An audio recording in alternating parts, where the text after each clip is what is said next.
അദ്ദേഹത്തോട് 2-3 ദിവസമായിട്ട് ഞാനൊരു പഴയ നമ്പറുണ്ട്, അത് വിളിക്കാൻ ശ്രമിക്കുന്നുണ്ട്, പക്ഷേ കിട്ടുന്നുണ്ടായിരുന്നില്ല, ഫോൺ എടുക്കുന്നുണ്ടായിരുന്നില്ല. ആർ ശ്രീലേഖയെ കൊണ്ട് വി രാജേഷിനെ ഷോൾ അണിയിച്ചിരിക്കുന്നു.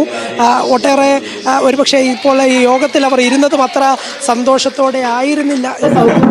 എന്റെ അനിയൻ തന്നെയാണ്, ഞാൻ മോനെ സംസാരിക്കുന്ന ആളാണ്. വളരെ വലിയ കോമഡിക്ക് വകയുള്ള ചില സംഭവ വികാസങ്ങളാണ് ഇപ്പൊ തിരുവനന്തപുരം വട്ടിയൂർക്കാവിൽ നടന്നുകൊണ്ടിരിക്കുന്നത് അല്ലെ. പലരും സംഭവം എന്താണ് ഏതാണെന്നുള്ളത് ഇതിനോടകം അറിഞ്ഞു കാണുമെന്ന് വിചാരിക്കുന്നു.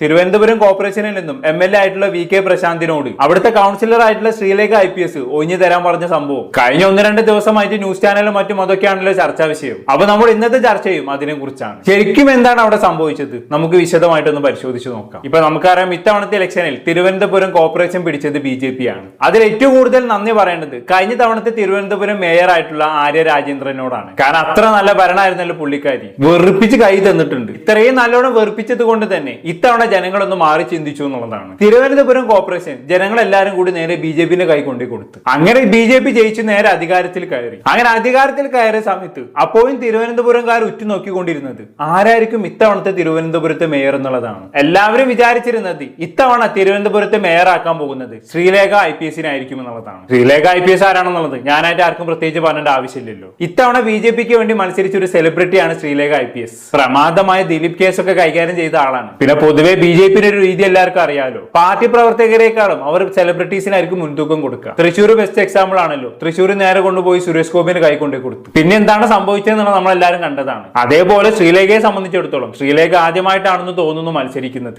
അങ്ങനെ മത്സരിച്ച സമയത്ത് പുള്ളിക്കാരി ശാസ്ത്രമംഗലത്തിൽ വിജയിക്കുകയും ചെയ്തു. അങ്ങനെ പുള്ളിക്കാർ വിചാരിച്ചപ്പോൾ ഒട്ടുമിക്ക ആൾക്കാരും ഉറപ്പിച്ച് ഇത്തവണത്തെ മേയർ ശ്രീലേഖ IPS തന്നെ. അങ്ങനെ ഏകദേശം എല്ലാവരും ശ്രീലേഖ IPS ആണെന്ന് ഉറപ്പിച്ചിങ്ങനെ ഇരിക്കുന്ന സമയത്താണ് BJP മേയർ അങ്ങ് പ്രഖ്യാപിക്കുന്നത്. പക്ഷെ എല്ലാവരുടെയും പ്രതീക്ഷകൾക്ക് വിപരീതമായിട്ടുള്ള ഒരാളായി പോയി ഇത്തവണ BJP മേയറായി പ്രഖ്യാപിച്ചത്. അത് മറ്റാരുമല്ല VV രാജേഷ്. അതോടെ ശ്രീലേഖ IPSന് മുഖം മാറിപ്പോയി എന്ന് പറഞ്ഞാൽ മതിയല്ലോ. എന്തായാലും മേയറായി VV രാജേഷിനെ തെരഞ്ഞെടുത്തതിന് ശേഷം VV രാജേഷിനെ ആദരിക്കുന്ന സമയത്ത് ശ്രീലേഖ IPSന്റെ മോന്തങ്ങളൊന്ന് കണ്ടുനോക്കി. കാരണം BJPയുടെ ഒട്ടും കുറച്ചുകൊട്ടായിരുന്നില്ല. ഇപ്പോൾ കാണുന്ന ദൃശ്യങ്ങൾ വളരെ പ്രധാനപ്പെട്ട രാഷ്ട്രീയമായ ദൃശ്യങ്ങളാണ് നമ്മളിപ്പോൾ കണ്ടത്. ആർ ശ്രീലേഖയെ കൊണ്ട് VV രാജേഷിനെ ഷോൾ അണിയിച്ചിരിക്കുന്നു. ഒട്ടേറെ ഒരുപക്ഷെ ഇപ്പോൾ ഈ യോഗത്തിൽ അവർ ഇരുന്നതും അത്ര സന്തോഷത്തോടെ ആയിരുന്നില്ല എന്നുകൂടി നമ്മൾ ഈ ഘട്ടത്തിൽ നമുക്ക് നേരത്തെ അവരുടെ ദൃശ്യങ്ങൾ കാണുമ്പോൾ നമുക്ക് മനസ്സിലാക്കാൻ കഴിയും. കാരണം 1 മണി വരെ മേയർ സ്ഥാനത്തേക്ക് ആർ ശ്രീലേഖയുടെ പേരും അന്തിമമായി തന്നെ പരിഗണിക്കപ്പെട്ടിരുന്നു. അതിനുശേഷമാണ് പോയി കാര്യങ്ങൾ കീഴ്മേൽ മറിയുകയും VV രാജേഷിന്റെ പേരിലേക്ക് തന്നെ അന്തിമമായി എത്തുകയും. അച്ചോടാ പാവലയാ ആ ശ്രീലേഖ IPSന്റെ മോന്തോക്കിങ്ങള് അണ്ടി പോയ അണ്ണാനെ പോലുണ്ട്. എന്തോരം ആഗ്രഹിച്ചിട്ടുണ്ടാക്കും തിരുവനന്തപുരത്തെ മേയർ ആവാൻ. അതും സ്വപ്നം കണ്ടിട്ടായിരിക്കും പുള്ളിക്കാരി മത്സരിച്ചത് തന്നെ. എന്നിട്ട് കിട്ടിയതോ ആകെ ഒരു കൗൺസിലർ പദവി. അതുകൊണ്ട് എന്ത് തേങ്ങ ഒരുത്താനാണ്? മിനിമം മേയറെങ്കിലും ആവുമെന്ന് സ്വപ്നം കണ്ടാണ് പുള്ളിക്കാരി മത്സരിച്ചതെന്നുള്ളത് പുള്ളിക്കാരിന്റെ ആ മോന്ത കണ്ടാൽ തന്നെ മനസ്സിലാക്കും. എന്നാലും നമ്മുടെ ശ്രീലേഖ ചേച്ചിയോട് ഇത് വേണ്ടായിരുന്നു BJP. ഒരുപാട് ആഗ്രഹിച്ച് മോഹിച്ച് മത്സരിച്ചതാണ് പുള്ളിക്കാരി. ഇച്ചത് വേണ്ടായിരുന്നു. പാവലെ ആ മുഖം കണ്ടിട്ട് ചിരി വരാണ്. പറഞ്ഞിട്ട് കാര്യമില്ല, ഓരോന്നിനും ഓരോ യോഗം വേണം. ഇത്തവണ യോഗം ഇല്ല എന്ന് കരുതിയാൽ മതി ശ്രീലേഖ ചേച്ചി. നമുക്ക് അടുത്ത തവണ നോക്കാം. അടുത്ത തവണ BJP വിജയിക്കുകയാണെങ്കിൽ ചേച്ചിനെ തീർച്ചയായിട്ടും മേയർ ആക്കുന്നുണ്ട്. അല്ലാണ്ട് ഇപ്പൊ എന്താ ഇതിനൊക്കെ പറയാ. എന്നാലും അല്ലേ 1 മണി വരെ മേയർ ആകുമെന്ന് ഏകദേശം ഉറപ്പായിട്ടുള്ള ഒരാളായിരുന്നു. 1 മണിക്ക് ശേഷം നേരെ തിരിഞ്ഞ കാര്യങ്ങൾ. എനിവേ ഇതുകൊണ്ടൊന്നും ശ്രീലേഖ IPS അടങ്ങിയിരുന്നില്ല കേട്ടോ. ഈ അങ്ങാടി തോറ്റത്തിന് അമ്മയോടെന്ന് പറഞ്ഞ പോലെ ശ്രീലേഖ IPS ഇതിന്റെ ചൊർക്ക് നേരെ കൊണ്ടുപോയി തീർത്തത് നിലവിലെ വട്ടിയൂർക്കാവ് MLA ആയിട്ടുള്ള VK പ്രശാന്തിന്റെ അടുത്താണ്. അതെങ്ങനെയെന്നല്ലേ, അതായത് നിലവിൽ ഇപ്പൊ ഈ പറയുന്ന VK പ്രശാന്തിന്റെ ഓഫീസ് സ്ഥിതി ചെയ്യുന്നത് തിരുവനന്തപുരം കോർപ്പറേഷൻ ഉള്ളകത്താണ്. പുള്ളിക്കാരൻ ഓൾറെഡി ഗവൺമെന്റിന്റെ വക MLA ക്വാർട്ടേഴ്സിൽ 2 ഓഫീസ് ഉണ്ട്. ഈ MLA ക്വാർട്ടേഴ്സ് എന്ന് പറഞ്ഞാണെങ്കിൽ ഒരു ജില്ലയിൽ ഈ MLA ആയി ജയിച്ചു വരുന്ന ആളുകൾക്ക് ഗവൺമെന്റിന്റെ വക കൊടുക്കുന്ന ഒരു ക്വാർട്ടേഴ്സ് ആണ്. അവിടെയാണ് ഒട്ടുമിക്ക MLA-മാരും ഓഫീസ് ഇടുന്നത്. അവിടെ ഓഫീസിലാണെങ്കിൽ അവർക്ക് വേണ്ട എല്ലാ ഫെസിലിറ്റികളും ഗവൺമെന്റ് തന്നെ ചെയ്തു കൊടുക്കും. പക്ഷെ MLA-മാരെ സംബന്ധിച്ചിടത്തോളം അവിടെ ഓഫീസ് ഇടാൻ താല്പര്യമില്ല എങ്കിൽ അവർക്ക് പുറത്തു പോയി ഓഫീസ് എടുക്കാം. അതിന്റെ ചെലവുകളും കാര്യങ്ങളും കംപ്ലീറ്റ് ഗവൺമെന്റ് തന്നെ നോക്കിക്കോളൂ. അങ്ങനെ MLA ക്വാർട്ടേഴ്സിലുള്ള ഓഫീസ് വേണ്ടെന്ന് വെച്ച് നേരെ തിരുവനന്തപുരം കോർപ്പറേഷൻ അകത്ത് ഓഫീസ് ഇട്ടതാണ് ഈ പറയുന്ന പ്രശാന്തിന്റെ ഓഫീസ്. പക്ഷെ ഇവിടെ ഏറ്റവും വലിയ അത്ഭുതകരമായിട്ടുള്ള കാര്യം എന്താണെന്ന് വെച്ചാണെങ്കിൽ അങ്ങനെ കോർപ്പറേഷൻ അകത്ത് കൊണ്ടുപോയി ഓഫീസ് ഇടുന്ന സമയത്ത് ഈ കോർപ്പറേഷന് VK പ്രശാന്ത് വാടക കൊടുക്കണമല്ലോ. ഒരു തിരുവനന്തപുരം കോർപ്പറേഷനുള്ളിൽ ഒരു ഓഫീസ് ഇടാൻ എത്രത്തോളം വാടക വരുമെന്നുള്ളത് നിങ്ങൾക്ക് ഊഹിക്കാവുന്നതല്ലേ ഉള്ളൂ. പക്ഷെ ഇവിടെ VK പ്രശാന്തിനെ സംബന്ധിച്ചിടത്തോളം കോർപ്പറേഷൻ ആകെ പുള്ളിക്കാരൻ കൊടുക്കുന്ന വാടക എന്ന് പറയുന്നത് മാസം 800 രൂപയാണ്. എത്ര? 800 രൂപ. ഇവിടെ മിനിമം തിരുവനന്തപുരം കോർപ്പറേഷൻ പരിധിക്കുള്ളിൽ ഒരു പെട്ടിക്കട തുടങ്ങണമെങ്കിൽ 16 രൂപ കൊടുക്കണം വാടക ആയിട്ട്. ആ സമയത്താണ് കോർപ്പറേഷൻ അകത്തൊരു ഓഫീസ് ഇടാൻ വെറും 800 രൂപ മാത്രം പ്രശാന്ത് വാടക കൊടുക്കുന്നത്. എന്തായാലും ഇതൊക്കെ ആര്യ രാജേന്ദ്രൻ മേയർ ആയ സമയത്ത് ചെയ്തു കൊടുത്ത സംഗതികളാണ്. 800 രൂപയ്ക്ക് VK പ്രശാന്തിന് വാടക മുറി കൊടുത്തത്. എന്നാലും എന്തിനായിരിക്കും MLA ക്വാർട്ടേഴ്സിൽ ഓഫീസ് വേണ്ടെന്ന് വെച്ച് തിരുവനന്തപുരം കോർപ്പറേഷനിൽ വാടക കൊടുത്ത് ഈ പറയുന്ന VK പ്രശാന്ത് ഒരു മുറി എടുത്തത്? അതിന് പിന്നിലും ഒരു കളിയുണ്ട്. ഇങ്ങനെ MLA ക്വാർട്ടേഴ്സിൽ ഓഫീസ് വേണ്ടെന്ന് വെച്ച് പുറത്തു പോയി ഓഫീസ് എടുക്കുന്ന MLA-മാരെ സംബന്ധിച്ചിടത്തോളം ഗവൺമെന്റ് 25,000 രൂപ വാടക അലവൻസ് ആയിട്ട് കൊടുക്കും. ആ പൈസ അവർക്ക് വാടകയ്ക്ക് ഉപയോഗിക്കാം. അല്ല, തിരുവനന്തപുരത്ത് ഒരു വാടകയ്ക്ക് ഒരു ഓഫീസ് എടുക്കുകയാണെങ്കിൽ 10 റുപ്യക്ക് ആവും, 25,000 റുപ്യക്ക് കൊടുക്കേണ്ടി വരും മാസം. പക്ഷെ ഇവിടെ MLA VK പ്രശാന്തിനെ സംബന്ധിച്ചിടത്തോളം പുള്ളിക്കാരൻ കോർപ്പറേഷനകത്ത് ഓഫീസ് സംഘടിപ്പിച്ചത് വെറും 800 രൂപ വാടകയ്ക്കാണ്. അങ്ങനെ 800 രൂപ മാസം കോർപ്പറേഷന് കൊടുത്തു കഴിഞ്ഞാണെങ്കിൽ ഗവൺമെന്റ് അലവൻസിൽ നിന്നും ബാക്കി വരുന്ന 24,200 റുപ്യ ആരുടെ പോക്കറ്റിലേക്കാണ്? ഈ പറയുന്ന പ്രശാന്തിന്റെ പോക്കറ്റിലേക്കാണ്. ആ ഫണ്ട് അടിച്ചെടുക്കാൻ വേണ്ടിയിട്ടാണ് ആശാന്റെ കളികളൊക്കെ കളിക്കുന്നത്. ഇത്രയും കാലം എല്ലാ മാസവും ആ ഫണ്ട് പുള്ളിക്കാരൻ ഇങ്ങനെ അടിച്ചുകൊണ്ട് വരികയായിരുന്നു. അപ്പൊ അങ്ങനെ ഇരിക്കുന്ന സമയത്താണ് പെട്ടെന്നൊരു ദിവസം ഈ മേയർ സ്ഥാനം കിട്ടാത്തതിന് പിറകെ ശ്രീലേഖ IPS നേരെ പ്രശാന്തിനെ വിളിച്ചിട്ട് തിരുവനന്തപുരം കോർപ്പറേഷനിൽ നിന്നും ഓഫീസ് ഒഴിഞ്ഞു തരാൻ ആവശ്യപ്പെടുന്നത്. പുള്ളിക്കാരി പ്രശാന്തിനെ ഫോൺ വിളിച്ചിട്ടാണ് ഈ സംഭവം ആവശ്യപ്പെടുന്നത്. പ്രശാന്ത് ആണെങ്കിൽ പെട്ടെന്ന് ഇത് കേട്ടപ്പോ അങ്ങോട്ട് ചാടിക്കയറി. ഒരു കാരണവശാലും ഓഫീസ് ഒഴിഞ്ഞു തരില്ല എന്നുള്ള നിലപാടായി പ്രശാന്തിന്. നിലവിലെ കരാർ അനുസരിച്ച് പ്രശാന്തിന് 3 മാസം കൂടെ അവിടെ ഓഫീസ് തുടരാവുന്നതാണ്. ആയതിനാൽ തന്നെ പെട്ടെന്ന് ഓഫീസ് ഒഴിഞ്ഞു തരാൻ പറ്റില്ല എന്നുള്ള നിലപാടിലായി പ്രശാന്ത്. അതോടെ ഈ പ്രശ്നം വൻ വിവാദമായി മാറിയെന്ന് പറഞ്ഞാൽ മതിയല്ലോ. പിന്നെ രണ്ട് കൂട്ടരും മാധ്യമങ്ങളെ കണ്ട് സംസാരിക്കാൻ തുടങ്ങി. ഇതിൽ ആദ്യം ശ്രീലേഖ IPS എന്താണ് മാധ്യമങ്ങളെ കണ്ട് സംസാരിച്ചെന്നുള്ളത് നമുക്കൊന്ന് കണ്ടുനോക്കാം. സ്ഥലമാണ് അറിവനുസരിച്ച് ഈ ഒരു കെട്ടിടം തിരുവനന്തപുരം കോർപ്പറേഷന്റെ കെട്ടിടമാണ്. ഇതിന്റെ സോണൽ ഓഫീസും കൗൺസിലറിന്റെ ഓഫീസും പ്രവർത്തിക്കേണ്ട സ്ഥലമാണ്. ഈ സ്ഥലത്തിന് പൂർണ്ണ അവകാശമുള്ളത് തിരുവനന്തപുരം കോർപ്പറേഷനാണ്. അപ്പം ഇദ്ദേഹം ശ്രീ VK പ്രശാന്ത് എന്റെ വളരെ അടുത്ത ഒരു സുഹൃത്താണ്. ഞാൻ പോലീസ് ഡിപ്പാർട്ട്മെന്റിലും പ്രശാന്ത് മേയറായിട്ടിരുന്നപ്പോഴും തൊട്ടുള്ള പരിചയമാണ്. എന്റെ മോന്റെ കല്യാണം ഇദ്ദേഹം മണ്ഡപത്തിൽ നിന്നാണ് നടത്തി തന്നത്. അത് കല്യാണം അറ്റൻഡ് ചെയ്തിട്ടുള്ള 2,500 പേർക്കും അറിയാം, അവരത് കണ്ടിട്ടുള്ളതാണ്. പ്രശാന്ത് ത്രൂ ഔട്ട് കല്യാണ മണ്ഡപത്തിൽ തന്നെ ഉണ്ടായിരുന്നു. അങ്ങനെയുള്ള എന്റെ സഹോദര തുല്യനായിട്ടുള്ള ഒരു ആളാണ് ഇപ്പോഴത്തെ വട്ടിയൂർക്കാവ് MLA പ്രശാന്ത്. ശരി, ഇങ്ങനെ സഹോദര തുല്യനായിട്ടുള്ള ഒരാളോട് തന്നെ ഈ ഒരു ചേച്ചി ചെയ്തല്ലോ ശ്രീലേഖ ചേച്ചി. ഇത് വേണ്ടായിരുന്നു എന്തായാലും. ഒന്നില്ലെങ്കിലും സഹോദര സ്ഥാനത്ത് നിന്നുകൊണ്ട് നിങ്ങളുടെ മകന്റെ കല്യാണം നടത്തി തന്ന ആളല്ലേ മൂപ്പര്.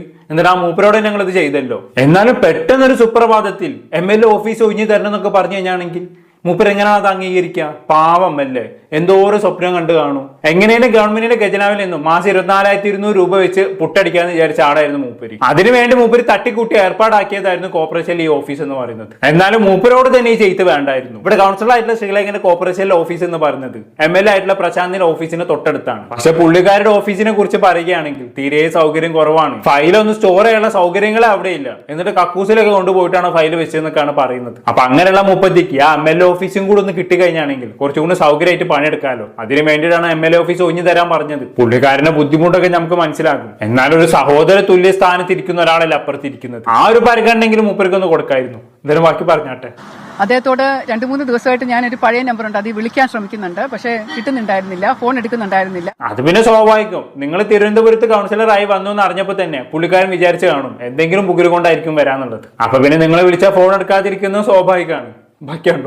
അപ്പൊ ഇന്നലെ ഞാൻ ശ്രീ മധുസൂദനൻ നായർ മുൻ കൗൺസിലർ എന്റെ വീട്ടിൽ ഇരുന്നപ്പോ നമുക്കിരിക്കാൻ ഒരു സ്ഥലം നല്ലത് വേണമല്ലോ എന്ന് പറഞ്ഞപ്പോൾ ഞാൻ ചോദിച്ചു അത് ആ കെട്ടിടം ഉണ്ടല്ലോ എന്ന് ചോദിച്ചപ്പോഴാണ് അദ്ദേഹം പറഞ്ഞത് വീണ്ടും ഇങ്ങനെ ഒരു പ്രശ്നമുണ്ട് എന്ന് പറഞ്ഞപ്പോൾ ഞാൻ പ്രശാന്തിനെ ഫോണിൽ വിളിച്ചു. അപ്പോൾ അത് കിട്ടിയില്ല, എടുത്തില്ല. പിന്നെ അദ്ദേഹം എന്നെ തിരിച്ചിങ്ങോട്ട് വിളിച്ചു.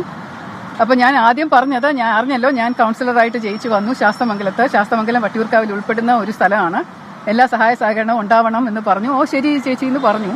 അതിനുശേഷം ഞാൻ എനിക്കൊരു റിക്വസ്റ്റ് ഉണ്ട്, എനിക്കിരിക്കാൻ ഒരു സ്ഥലമില്ല, അപ്പോൾ ആ ഒരു ഓഫീസ് പ്രശാന്ത് ഒന്ന് മാറിത്തരാൻ പറ്റുമോ, അതൊന്ന് പരിഗണിക്കണേ, അതെന്റെ ഒരു റിക്വസ്റ്റ് ആണ് എന്ന് പറഞ്ഞു. അപ്പോൾ അദ്ദേഹം പറഞ്ഞു അത് ഇപ്രാവശ്യം ബുദ്ധിമുട്ടായിരിക്കും, ഇലക്ഷൻ കഴിയുന്നത് വരെ. അത് പത്രക്കാരോട് ഞാൻ എന്ത് പറയും എന്ന് ചോദിച്ചപ്പോൾ ഞാൻ പറഞ്ഞു മേയറുടെ ഒരു സ്ഥാനം ഇരുന്നപ്പോൾ അതിനുശേഷം എടുത്ത ഒരു ഓഫീസാണെന്നാണ് ഞാൻ അറിയുന്നത്. അത് അടുത്ത ഇലക്ഷന്റെ സൗകര്യാർത്ഥം MLA ക്വാർട്ടേഴ്സിലേക്കോ അല്ലെങ്കിൽ കുറച്ചുകൂടെ നല്ലൊരു സ്ഥലം കിട്ടിയപ്പോഴോ മാറി എന്ന് പ്രശാന്തിന് പറയാമല്ലോ. ഇതെനിക്ക് കിട്ടിയാൽ എനിക്ക് 5 വർഷത്തേക്ക് കൗൺസിലർ ആയിരിക്കേണ്ടതല്ലേ, എന്റെ ഓഫീസ് വർക്ക് ചെയ്യേണ്ടതല്ലേ, എനിക്കിവിടെ ജോലി ചെയ്യേണ്ടതല്ലേ, ഒരുപാട് പേർക്ക് ഇവിടെ ഇരിക്കേണ്ട സ്ഥലം അല്ലേ. അപ്പോൾ അതുകൊണ്ട് എനിക്ക് ഈ പരിമിതമായ സ്ഥലത്തിരുന്ന് ഓപ്പറേറ്റ് ചെയ്യാൻ പറ്റില്ല. അതുകൊണ്ട് എന്റെ റിക്വസ്റ്റ് ആണ്, ദയവ് ചെയ്തൊന്ന് പരിഗണിക്കണം, പെട്ടെന്ന് വേണ്ട, പതുക്കെ മതി, പ്ലീസ് എന്റെ റിക്വസ്റ്റ് ആണ്, ഒന്ന് പരിഗണിക്കണം എന്ന് പറഞ്ഞപ്പോൾ അദ്ദേഹമാണ് ഇങ്ങോട്ട് പറഞ്ഞത് അത് പറ്റില്ല, ഒഴിപ്പിക്കാമെങ്കിൽ ഒഴിപ്പിച്ചോ എന്ന് പറഞ്ഞു. ഞാൻ അതിനുശേഷം അങ്ങനെ പറയല്ലേ പ്രശാന്ത്, ഞാനൊരു സഹോദരി ചേച്ചിയുടെ സ്ഥാനത്ത് നിന്ന് പറയുകയാണ്. മധു കേട്ടതാണ്, എന്റെ കൂടെ എന്റെ ഭർത്താവ് ഉണ്ടായിരുന്നു, വേണമെങ്കിൽ അദ്ദേഹത്തോടും ചോദിക്കാം. എന്റെ ഫോണിൽ റെക്കോർഡില്ല, ഞാൻ അങ്ങനെ ഒരു ക്രാഫ്റ്റിനെസ് എനിക്കില്ല, ഞാൻ ആരുടെയും ഫോൺ കോൾ റെക്കോർഡ് ചെയ്ത് വെക്കാറില്ല. പക്ഷെ എന്റെ അറിവിൽ പ്രശാന്തിന്റെ ഫോണിൽ കോൾ റെക്കോർഡ് ഉണ്ടെന്നാണ് തോന്നുന്നത്, നിങ്ങളത് പരിശോധിച്ച് നോക്കൂ. എന്റെ യാചനാസ്വരവും പ്രശാന്ത് ഇങ്ങോട്ട് സംസാരിച്ച സ്വരവും നിങ്ങൾക്ക് തന്നെ നേരിട്ട് കേൾക്കാം. ഹേയ് അത് ചുമ്മാ നിങ്ങൾ പ്രശാന്തുമായി സംസാരിച്ചതിന് ഫോൺ റെക്കോർഡ് നിങ്ങളുടെ കയ്യിലില്ല എന്ന് പറയുന്നത് അത് വിടുവായിത്തരം തന്നെയാണ്. ഒരു കാരണവശാലും ഇത്തരം കോളുകളൊന്നും നിങ്ങൾ റെക്കോർഡ് ചെയ്യാതിരിക്കില്ല, എന്തായാലും റെക്കോർഡ് ചെയ്യും. നിങ്ങൾ ഒരു രാഷ്ട്രീയക്കാരിയാണെന്നുണ്ടെങ്കിൽ എന്തായാലും റെക്കോർഡ് ചെയ്യും. അതുകൊണ്ട് നിങ്ങൾ അത് വിട്. എനിവേ അപ്പൊ അങ്ങനെയൊക്കെയാണ് കാര്യങ്ങളുടെ ഒരു കിടപ്പ് വശം എന്ന് പറയുന്നത്. ഞാൻ നേരത്തെ പറഞ്ഞ പോലെ തന്നെ പുള്ളിക്കാരിയുടെ ഇപ്പോഴത്തെ ഓഫീസ് തീരെ സൗകര്യമില്ല. അപ്പൊ പിന്നെ തൊട്ടടുത്തുള്ള MLA ഓഫീസ് തന്നെ എടുത്ത് കളയാമെന്ന് വിചാരിച്ച്. പക്ഷെ VK പ്രശാന്ത് ആണെങ്കിൽ ഞാൻ നേരത്തെ പറഞ്ഞ മാതിരി തീരെ ഒഴിഞ്ഞു തരില്ല എന്നുള്ളൊരു നിലപാടാണ്. എന്തായാലും ശ്രീലേഖ മാധ്യമങ്ങളെ കണ്ട് സംസാരിച്ചതിന് പിന്നാലെ തന്നെ VK പ്രശാന്ത് മാധ്യമങ്ങളെ കണ്ട് സംസാരിച്ചു കേട്ടു. നമ്മൾ എന്തായാലും കണ്ടുനോക്കാം. വട്ടിയൂർക്കാവ് MLA VK പ്രശാന്ത് നമുക്കൊപ്പം ചേരുന്നുണ്ട്. പ്രശാന്ത്, ഇന്നലെ എപ്പോഴായിരുന്നു ശ്രീലേഖ ഇക്കാര്യം ആവശ്യപ്പെട്ട് വിളിച്ചത്? ഇന്നലെ രാവിലെയാണ് ശ്രീലേഖ IPS വിളിച്ചത്. അപ്പോൾ ഞങ്ങളുടെ MLA ഓഫീസ് ശാസ്ത്രമംഗലത്ത് നഗരസഭയുടെ ഹെൽത്ത് ഇൻസ്പെക്ടർ ഓഫീസിലാണ്. ഒരു മുറിയിൽ കൌൺസിലറുടെ ഓഫീസുണ്ട്, മറ്റൊരു മുറിയിൽ MLAയുടെ ഓഫീസും ഉണ്ട്. അപ്പോൾ കഴിഞ്ഞ 7 വർഷമായിട്ട് അവിടെ MLAയും കൌൺസിലറുടെ ഓഫീസും ഒക്കെ സുഖമായി പ്രവർത്തിച്ചു വരികയാണ്. അപ്പോൾ അവർ പറഞ്ഞത് അവരുടെ ഓഫീസ് ചെറുതാണ്, സൗകര്യക്കുറവാണ്, അതുകൊണ്ട് MLA മാറിത്തരണം, അപ്പോൾ അവർക്ക് കൂടുതൽ സൗകര്യമുള്ള മുറിയിലേക്ക് മാറാൻ പറ്റും. അപ്പോൾ ഞാനത് പറഞ്ഞത് നമുക്ക് മാർച്ച് വരെ കാലാവധിയുണ്ട്, അത് കഴിയുമ്പോൾ ഒഴിയുന്നതിനെ കുറിച്ചൊക്കെ ആലോചിക്കാം, എന്തായാലും ഈ ടൈം കഴിയട്ടെ, അതുവരെ എന്തായാലും ഒഴിയാൻ ഉദ്ദേശിക്കുന്നില്ല എന്നുള്ള കാര്യം അറിയിച്ചു. അപ്പോൾ ഇതൊരു സാമാന്യ മര്യാദയുടെ ലംഘനം കൂടിയാണ്. അപ്പോൾ സാധാരണഗതിയിൽ ഒരു മുറി വാടക കൊടുക്കുന്നത് നഗരസഭാ കൌൺസിൽ അംഗീകരിച്ച് അതിന്റെ അടിസ്ഥാനത്തിൽ വാടക നിശ്ചയിച്ച് ആ വാടക നമ്മൾ കൊടുക്കുമ്പോഴാണ് ആ മുറി കിട്ടുക. അതൊക്കെ ശരി തന്നെ. എന്നാലും തിരുവനന്തപുരം കോർപ്പറേഷനകത്ത് 800 രൂപയ്ക്ക് വാടക നിശ്ചയിക്കുക എന്ന് പറഞ്ഞു കഴിഞ്ഞാണെങ്കിൽ അത് ഇച്ചിരി കടന്ന കൈയായി പോയി. കുറച്ചൊക്കെ മാന്യമായിട്ടുള്ള വാടക നിശ്ചയിക്കേണ്ടത് ഇത് ഇങ്ങനെയുണ്ട് കോർപ്പറേഷനെ മുടിപ്പിക്കല്. എന്തായാലും ബാക്കി പറഞ്ഞാട്ടെ. റൂം ലഭിക്കുക. അപ്പൊ അത് നഗരസഭാ സെക്രട്ടറിയാണ് നോട്ടീസ് നൽകേണ്ടത്. നഗരസഭാ കൌൺസിൽ നേരത്തെ നൽകിയ കൊടുക്കാൻ വേണ്ടി കൊടുത്ത കരാർ റദ്ദാക്കണം. അപ്പൊ ഈ നടപടിക്രമങ്ങളൊന്നും പാലിക്കുന്നില്ല. അപ്പോൾ ഈ നിലയിൽ അവർക്ക് അധികാരം കിട്ടിയതുകൊണ്ട് ബാക്കിയുള്ളവരെല്ലാം നാട് വിട്ടുപോകണമെന്ന് പറഞ്ഞു കഴിഞ്ഞാൽ അതൊന്നും അംഗീകരിക്കാൻ വേണ്ടി കഴിയില്ല. ഞങ്ങളെ സംബന്ധിച്ച് കാലാവധിയുള്ള സമയം വരെ ഞങ്ങളത് മുന്നോട്ട് കൊണ്ടുപോകും. ബാക്കി പിന്നീട് എന്താണ് വേണ്ടത് അത് തീരുമാനിക്കാം. 10 മാസം മുൻപാണ് ഈ കാലാവധി പുതുക്കിയത് അല്ലേ? അതെ, അത് 7 വർഷമായല്ലോ. അപ്പൊ സ്വാഭാവികമായിട്ടും നമ്മൾ കാലാവധി അവസാനിക്കുമ്പോൾ വീണ്ടും മേയർക്ക് അപേക്ഷ കൊടുക്കും, അത് കൌൺസിലിൽ വെച്ച് കാലാവധി എക്സ്റ്റെൻഡ് ചെയ്തു തരും. അപ്പൊ ഇങ്ങനെയാണത് മുന്നോട്ട് പോകുന്നത്. അപ്പോൾ നഗരത്തെ സംബന്ധിച്ച് ഒരു മുൻ മേയർ കൂടിയാണ് ഞാൻ. അപ്പോൾ അവിടെ ഞാൻ മേയറായിരിക്കുന്ന കാലത്ത് തന്നെയാണ് ഈ കെട്ടിടം നിർമ്മിക്കുന്നതും അതിന്റെ ഉദ്ഘാടനം നടക്കുന്നതും എല്ലാം ആ സമയത്ത് തന്നെയാണ്. പക്ഷെ അതൊരു ക്ലെയിമല്ല. ഞങ്ങളെ സംബന്ധിച്ച് അവിടെ കടിച്ചു തൂങ്ങേണ്ട കാര്യവുമില്ല. ഇപ്പൊ നിയമാനുസരണമായി നഗരസഭാ സെക്രട്ടറി നോട്ടീസ് നൽകി നഗരസഭാ കൌൺസിൽ വാടക കരാർ റദ്ദ് ചെയ്യുന്ന സമയത്ത് അത് പരിശോധിക്കാം. ഇപ്പോ അവിടെ നേരത്തെ തന്നെ ഈ ശാസ്ത്രമംഗലം വാർഡിലെ കൌൺസിലറിന് ഒരു ഓഫീസ് ഉണ്ട്. ആ ഓഫീസ് തനിക്ക് മതിയാകില്ല, അത് ചെറിയ ഓഫീസാണെന്ന് ഉന്നയിച്ചുകൊണ്ടാണ് ഇപ്പോൾ VK പ്രശാന്തിന്റെ ഓഫീസ് വേണമെന്നൊരു പിടിവാശിയുമായി ബന്ധപ്പെട്ട് മുന്നോട്ട് വന്നിരിക്കുന്നത്. ഇതിലെന്തെങ്കിലും ഈ പറയുന്നത് പോലെ രാഷ്ട്രീയ ഒരു ആയുധമായിട്ടാണോ ഇതിനെ നോക്കി കാണുന്നത് ശ്രീലേഖയുടെ ഭാഗത്തുനിന്നുള്ള ഈ നടപടി? തീർച്ചയായിട്ടും അങ്ങനെ വേണം കരുതാൻ. എന്താ സംശയം? ഇതൊക്കെ BJPന്റെ രാഷ്ട്രീയ അജണ്ടയുടെ ഭാഗമായിട്ട് നടക്കുന്ന സംഗതികളാണ്. എല്ലാവരും നിങ്ങളൊന്ന് ആലോചിച്ച് നോക്കി. BJP ഭരിക്കുന്ന ഒരു കോർപ്പറേഷനിൽ ഒരു CPM-കാരന്റെ ഓഫീസ് വരിക എന്ന് പറഞ്ഞു കഴിഞ്ഞാണെങ്കിൽ ഏത് BJP-കാരനാണ് സഹിക്കാൻ പറ്റുക? എങ്ങനെയും പ്രശാന്തിനെ അവിടുന്ന് ചവിട്ടി പുറത്താക്കണമെന്നുണ്ടായിരുന്നു BJP-കാർക്ക്. അതിനവരെ കറക്റ്റ് ശ്രീലേഖ IPS-നെ കരുവാക്കിയെന്ന് മാത്രം. ഇതിന് പിന്നിൽ കൃത്യമായ രാഷ്ട്രീയ അജണ്ട ഉണ്ട് എന്നുള്ളത് ചോറ് നിന്നും എല്ലാവർക്കും മനസ്സിലാകും. എന്തായാലും നിലവിലെ കോർപ്പറേഷനിലെ കരാറ് പ്രകാരം 3 മാസം കഴിയാതെ താൻ ഒഴിഞ്ഞു തരില്ല എന്ന നിലപാടിലാണ് VK പ്രശാന്ത്. എന്നാൽ ഉടനെ ഒഴിഞ്ഞു തരണമെന്ന നിലപാടിലാണ് ശ്രീലേഖ IPS. എന്തായാലും അതോടെ പ്രശ്നം വശലായെന്ന് കണ്ടപ്പോൾ ഈ പറഞ്ഞ ശ്രീലേഖ IPS എന്താക്കി, മാധ്യമങ്ങളെയും കൊണ്ട് നേരെ VK പ്രശാന്തിന്റെ ഓഫീസിലേക്ക് കയറി ചെന്നു. പിന്നീട് എന്താണ് സംഭവിച്ചതെന്നുള്ളത് നമുക്കൊന്ന് കണ്ടുനോക്കാം. ശ്രീലേഖ കൂടിക്കാഴ്ച നടത്തുന്നുണ്ട് അദ്ദേഹത്തിന്റെ ഓഫീസിൽ വെച്ചാണത്. അതിലേക്ക് പോകാൻ തത്സമയം.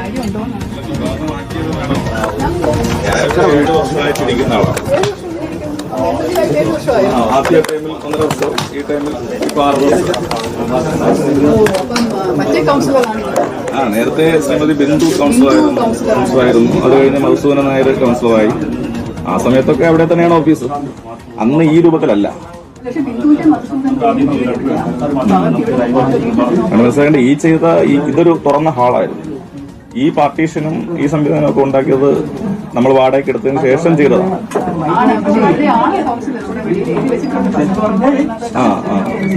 അല്ല, ഇത് നിർമ്മിച്ചത് ഞാനാണ്. മേയറായിരുന്ന സമയത്താണ്. ശരി, ഇത് നിങ്ങൾ നിർമ്മിച്ചെന്ന് കരുതി കാലാകാലം അവിടെ തന്നെ താമസിക്കാന്ന് കരുതിയോ? ഭരണം മാറുമ്പോൾ അവിടെ നിന്ന് ഇറങ്ങി കൊടുക്കേണ്ടി വരും. അല്ലാതെ നിർമ്മിച്ചെന്നു കരുതി അവിടെ ഇങ്ങനെ കാലകാലം പിടിച്ചു തൂങ്ങാമെന്ന് കരുതണ്ട. എന്തായാലും ബാക്കിയുണ്ട് നോക്കാം. അല്ല അത് നമുക്ക് ആലോചിക്കാം, പിന്നീട് ആലോചിക്കാം. നമുക്ക്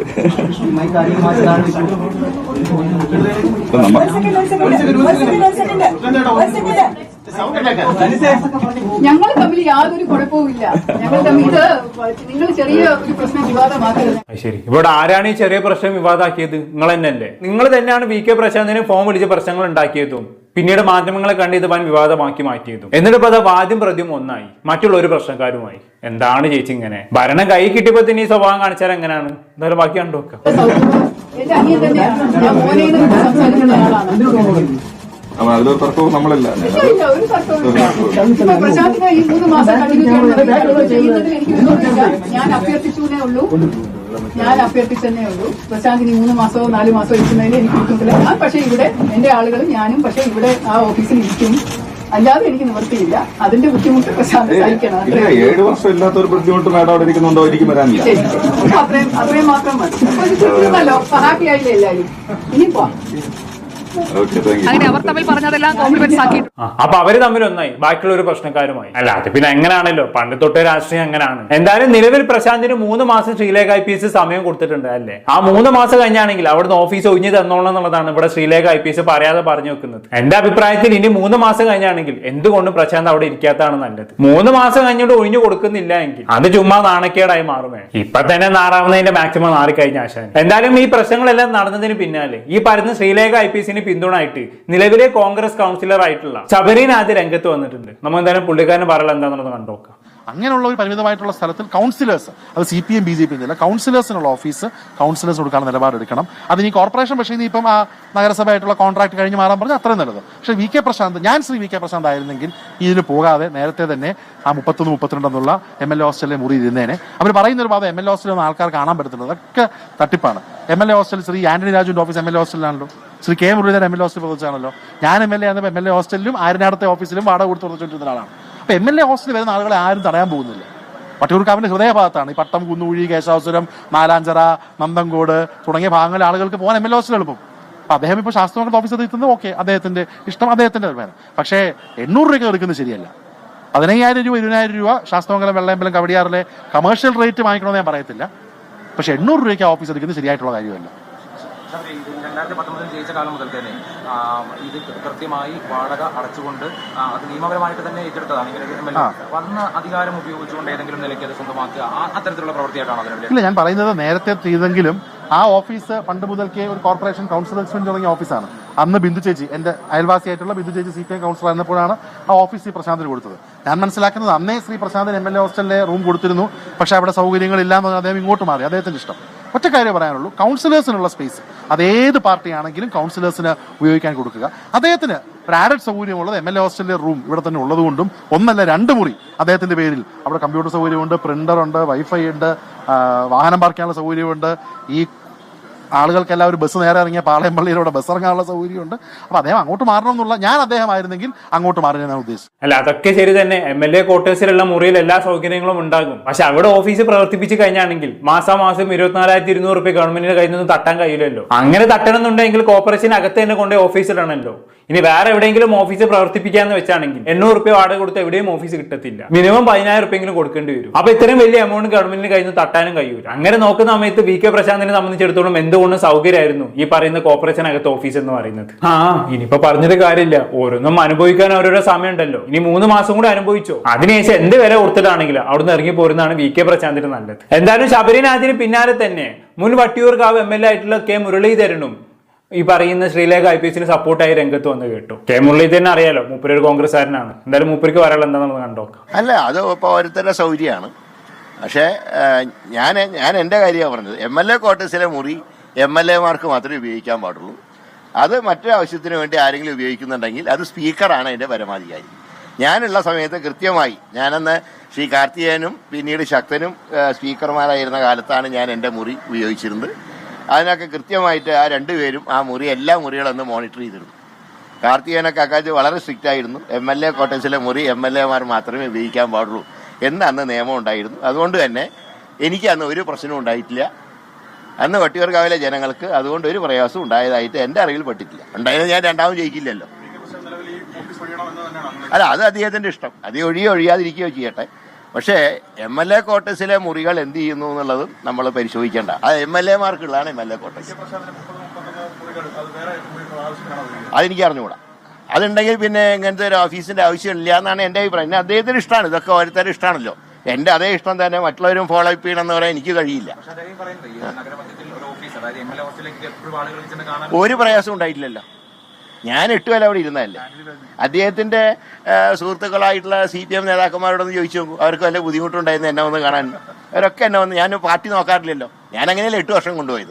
അതാണ്. അപ്പൊ ഞാനും വട്ടിയൂർക്കാവിൽ MLA ആയിട്ട് നിന്ന ഒരാളാണ്. അന്നേരം ഞാൻ കോർപ്പറേഷൻ അകത്തൊന്നും കൊണ്ടുപോയിട്ടില്ല ഓഫീസ് ഇട്ടത്, MLA ക്വാർട്ടേഴ്സിനകത്താണ് ഓഫീസ് ഇട്ടത്. അങ്ങനെ ഇട്ടത് കാരണം ജനങ്ങൾക്ക് എന്നെ വന്ന് കാണാൻ ഒരു ബുദ്ധിമുട്ടും ഉണ്ടായിട്ടില്ല എന്നൊക്കെയാണ് കെ മുരളീധരൻ പറഞ്ഞു വെക്കുന്നത് അല്ലേ. ഞാനിവിടെ ശബരിനാഥിന്റെയും കെ മുരളീധരന്റെയും ക്ലിപ്പ് ഇവിടെ പ്ലേ ചെയ്യിപ്പിക്കുന്നതിന്റെ കാരണം എന്താണെന്ന് വെച്ചാണെങ്കിൽ രണ്ടുപേരും കോൺഗ്രസ്സുകാരാണ് അല്ലേ. ഈ പറയുന്ന രണ്ടുപേരും BJP ആയിട്ടുള്ള ശ്രീലേഖ IPCനെ അനുകൂലിച്ചാണ് സംസാരിച്ചത്. ഇതിൽ നമ്മൾ എന്ത് മനസ്സിലാക്കണം? ഈ വിഷയത്തിൽ BJPക്കൊപ്പം ഈ പറയുന്ന കോൺഗ്രസും കക്ഷി ചേർന്നിട്ടുണ്ട് എന്നുള്ളതാണ്. തുടക്കത്തിൽ തന്നെ ഇങ്ങനെ ഒരു നിലപാട് കോൺഗ്രസ് എടുത്തിട്ടുണ്ടെങ്കിൽ ഇനി അങ്ങോട്ട് എന്തായിരിക്കും തിരുവനന്തപുരത്തെ കോൺഗ്രസിന്റെ നിലപാട് എന്നുള്ളത് കണ്ടു തന്നെ അറിയേണ്ടി വരും. എന്തായാലും കൂടുതലൊന്നും ഞാൻ പറയുന്നില്ല. എന്താണ് കേട്ട് നിങ്ങൾക്ക് തോന്നുന്നത് താഴെ കമന്റ് ബോക്സിൽ രേഖപ്പെടുത്തുമല്ലോ. അടുത്തൊരു ടോപ്പിക്കുമായി വീണ്ടും കാണാം.